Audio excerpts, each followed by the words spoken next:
Selamat siang, kembali berjumpa dengan saya, Joni Prihatin. Kali ini saya akan coba berbagi dengan topik manajemen perubahan, atau yang lebih sering kita kenal dengan istilah change management. Change management atau manajemen perubahan ini dipopulerkan oleh Profesor Renald Kasali, ya, salah seorang pakar manajemen yang dimiliki oleh bangsa kita. Ketika kita bicara perubahan, kita harus mulai dulu dari kata perubahan. Apa sebenarnya yang dimaksud dengan perubahan? Perubahan adalah keadaan yang berubah. Menurut Kamus Bahasa Indonesia, perubahan adalah peralihan dari keadaan yang sebelumnya. Peralihan itu bisa berupa keadaannya, bisa berupa pola pikir, bisa berupa perilaku masyarakat. Oleh karena itu, kita perlu mencermati apa yang disebut dengan perubahan. Dan dalam sejarah perubahan, kita belum pernah mengalami perubahan yang sebesar yang sekarang kita alami. Perubahan yang begitu pesat. Dan ketika kita bicara perubahan di sektor teknologi, ini mempunyai 6 pilar perubahan. 6 pilar perubahan dalam sektor teknologi itu adalah: yang pertama, Internet of Things. Selanjutnya adalah cloud computing. Berikutnya adalah big data analysis, ada artificial intelligence, super app atau media sosial, dan berikutnya adalah broadband infrastruktur. Dalam 6 pilar perubahan tersebut di bidang teknologi, ini adalah bagian yang tidak terpisahkan. Yang suka atau tidak suka sekarang sudah menjadi satu kebutuhan bagi kita semua. Kita akan bahas sedikit mengenai Internet of Things. Sekarang siapa yang tidak menggunakan internet? Semua orang menggunakan internet, dari anak kecil sampai kakek-kakek.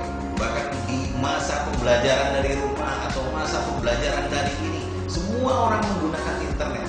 Oleh karena itu sekarang memang sudah menjadi satu kebutuhan kita, internet itu. Lalu ada cloud computing. Cloud computing adalah di mana sekarang kita bisa menyimpan data kita, data yang besar, bisa kita simpan di cloud. Cloud itu apa sih? Cloud itu data yang bisa kita simpan di awan sana, di mana servernya istilahnya tidak terkira itu besarnya, sehingga kita bisa menyimpan data yang sebesar-besarnya. Selanjutnya ada big data analysis.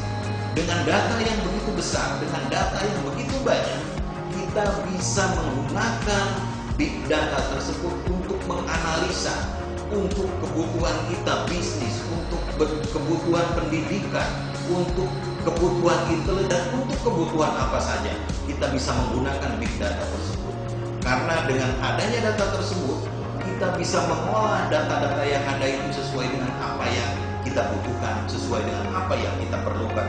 Lalu ada artificial intelligence, ya, atau intelijen buatan yang melebihi kemampuan daripada manusia, yang sekarang ini juga sudah menjadi bagian tren yang tidak bisa kita hindarkan. Lalu ada super app atau media sosial ini lebih gila lagi, ya, karena sekarang siapa orang dari kita yang tidak memiliki media sosial? Sebut saja misalnya Facebook, Instagram. Siapa sih yang nggak pernah nonton YouTube sekarang? Siapa sih yang nggak pernah buka Google sekarang? Karena di Google itu semua ada, di Google itu semua lengkap. Bahkan ketika seseorang lulus atau menyelesaikan pendidikannya, itu kadang-kadang ada sesuatu anekdot yang lucu, ucapan terima kasih kepada Google. Nah, ini kita semua bisa lihat, bisa kita rasakan. Karena apa? Google ini sangat membantu. Sampai-sampai Google itu masuk pada ucapan terima kasih ketika orang itu membuat sebuah skripsi atau sebuah karya ilmiah atau sebuah tesis. Jadi begitu dahsyatnya super app ini. Dan ditambah lagi dengan adanya broadband. Broadband ini di mana masing-masing provider daripada telekomunikasi ini membangun sistem yang sangat kuat agar semua jangkauan, semua kekuatan, semua kecepatan bisa mereka miliki, dan ini persaingannya sangat luar biasa. Dan ketika kita berbicara perubahan, kita harus tahu apakah perubahan ini penting. Tentunya sangat penting. Ketika perubahan ini kita tidak artikan sebagai sesuatu yang penting, dan kita tidak mau berubah, dan kita masih tetap berada di zona yang zona nyaman, ini akan sangat berbahaya. Karena perubahan ini sudah tidak bisa kita hindari. Sebagai contoh, perubahan ini akan banyak sekali penolakan. paling gampang mungkin kita bisa lihat dengan adanya taksi online. Itu banyak dari regulator-regulator yang menolak. Namun akhirnya seiring dengan perkembangan waktu, semua akhirnya menyatakan bahwa ya, kita memang membawakan. Ya, ada Gojek, ada Grab, sekarang ada layanan GoSend, segala macam kita bisa dapatkan dengan hanya kita tetap di rumah saja dengan memainkan daripada gadget kita. Nah setelah itu kita harus analisa ketika kita ingin melakukan satu perubahan, kenapa ya banyak sekali orang yang sulit beradaptasi ketika ingin melakukan perubahan. Ini juga harus kita analisa. Ini bagian dari langkah-langkah yang harus kita ambil agar apa yang akan kita lakukan dalam suatu misi perubahan itu tidak nanti akan menjadi satu kegagalan. Selanjutnya, kenapa itu perlu kita antisipasi?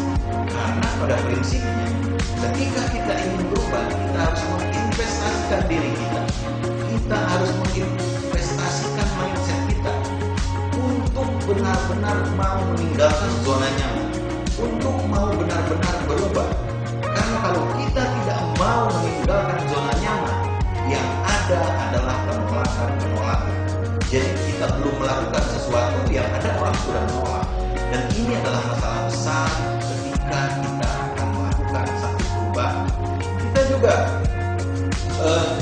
jangan selalu menganggap sesuatu yang indah yang sekarang kita nikmati, kita lakukan adalah sesuatu yang luar biasa. Karena ketika kita menganggap bahwa sesuatu yang kita alami, sesuatu yang kita capai ini sudah luar biasa, ini adalah salah satu juga hambatan yang membuat kita tidak ingin berubah. Seorang pemimpin, dia tidak boleh harus selalu populis agar dianggap bahwa oh ini adalah pemimpin yang baik. Pemimpin di level apapun, bisa pemimpin di tempat kerja, pemimpin di suatu lembaga maupun pemimpin pemerintah. Ketika kita mau berubah, kita harus siap menjadi antagonis. Karena tanpa itu kita tidak akan bisa melakukan satu perubahan yang akan menghasilkan sesuatu yang baru. Revolusi harus dilakukan agar perubahan itu bisa menjadi cepat, bukan evolusi. Karena kalau kita bicara evolusi, perubahannya tentunya akan lambat sekali. Oleh karena itu, kita juga harus banyak bagaimana mempelajari strategi-strategi daripada menuju satu perubahan itu. Kita juga harus pelajari apa yang menyebabkan kita harus berubah. Ini kita harus pelajari. Ini juga bagian yang sangat penting. Karena ketika kita tidak mempelajari kenapa kita harus berubah, kita tidak tahu langkah kita akan kita menuju kemana. Selanjutnya, bagaimana kita mengatasi perubahan. Selanjutnya, bagaimana kita menghandle ketika terjadi resisten, terjadi penolakan. Ini kita membutuhkan satu teknik sendiri, membutuhkan satu kiat-kiat sendiri. Artinya sebelumnya kita harus persiapkan, kita harus perkuat fondasinya agar kita tidak mendapatkan penolakan. Sosialisasi itu menjadi satu keharusan. Dan yang terakhir, ketika kita ingin sukses dalam satu perubahan, kita harus menyusun strategi yang luar biasa, strategi yang out of the box, strategi yang anti mainstream. Karena tanpa itu semua perubahan hanya omong kosong. Kira-kira demikian. Mohon maaf atas segala kekurangan.